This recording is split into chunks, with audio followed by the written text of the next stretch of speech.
मन नहीं लग रहा पूजा में, मन लगेगा, क्या करना पड़ेगा? जैसे जितनी देर पूजा में बैठते हो तो जीभ को थोड़ा पलट दीजिए, मनी होंठ में छुए ना, दांतों को छुए ना, जीभ को थोड़ा सा 1 इंच पलट दो, फिर आप फ्री हो गए, बिल्कुल मन नहीं भागेगा। क्योंकि माइंड का जो कनेक्शन है वो जीभ से है। जो लोग हार्ट के पेशेंट होंगे, कभी हार्ट की गोली ली होगी तो उनको पता है जीभ के नीचे ही दी जाती है, यहीं से कनेक्शन होता है माइंड का, यहीं से तो कंट्रोल करती है ब्रेन को। एक नर्वस सिस्टम होता है ना, वो यहीं से चलता है। हम लोगों ने तो थोड़ा बहुत मेडिकल भी पढ़ा है। तो जो आपका शरीर है ना, जिसे आप लेके बैठे हो, इसमें आपको क्या लगता है? ये हाथ पैर मुंह, ये इतना नहीं है, इतनी चीजें हैं कि हम आप सुना भी दें तो सुन के ही आपको आश्चर्य हो जाएगा, इतनी चीजें होंगी। अच्छा सुन ही लो, 1 मिनट देखो मेरी तरफ।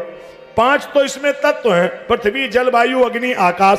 फिर इसके 25 तत्व हैं, पृथ्वी से अस्थि नाड़ी रोम मांस मज्जा, जल से लाल मृग वीर रुधिर, अग्नि से भूख प्यास आनंद तथा कांति, आकाश से मोह संशय सुनता चिंता शब्द, 5 वायु दौड़ाना फनाना लागना चेष्टा करना 25 हो गए। फिर 10 नाड़ियां इड़ा सुषुम्ना ज्ञानधारी गजर जबिया ऐसा सुनी अलम्बुसा कूरा का शंखनी। फिर 10 हवाएं प्राण अपान समान उदान बयान पूर्व धनंजय नाक। फिर 10 इंद्रियां वचन पैर गुदा उपस्थ भग आंख कान नाक जेब त्वचा। फिर 5 गुण रूप रस गंध स्पर्श शब्द। फिर शरीर में 3.5 करोड़ रोएं, 7 लाख बाल, 20 नाखून, 32 दांत, 4000 तोले मांस, 448 तोले मैदा, 360 अस्थियां, 12 तोले पित्त, 2 पाव धातु, 25 तोला कफ। इससे कम में जिंदा नहीं रहेगा।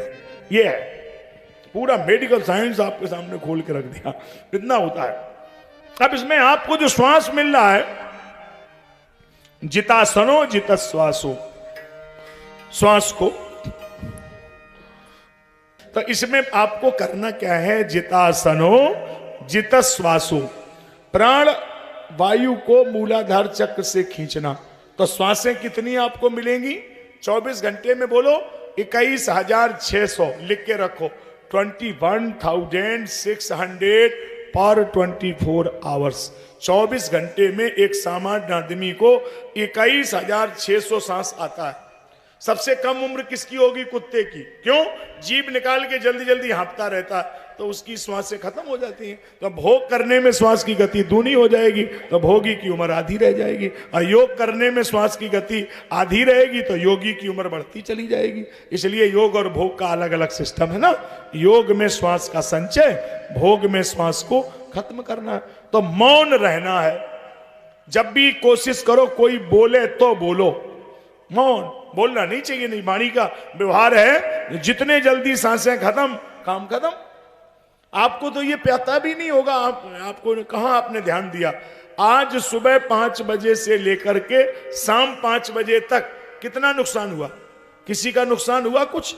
आप कहेंगे हमारा तो कुछ नहीं हुआ। हुआ। 12 घंटे आपके जिंदगी के कम हो गए। इस समय 12.5 कम हो गए। और सवेरे जब सो के जगोगे तो तुम्हारे जीवन के 24 घंटे माइनस हो गए। इतनी तेजी से जीवन जा रहा है, कोई समय नहीं बचा है। आप कहां सो रहे हो? एक बार जीवन को बचा लो।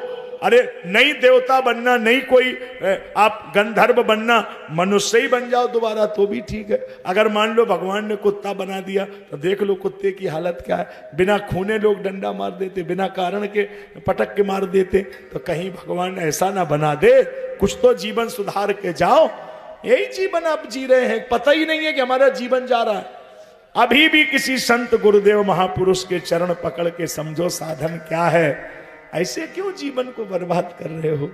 तो जितासनो जितश्वासो, एक एक श्वास का मूल्य है। व्यर्थ में श्वास को खोने की जरूरत नहीं है।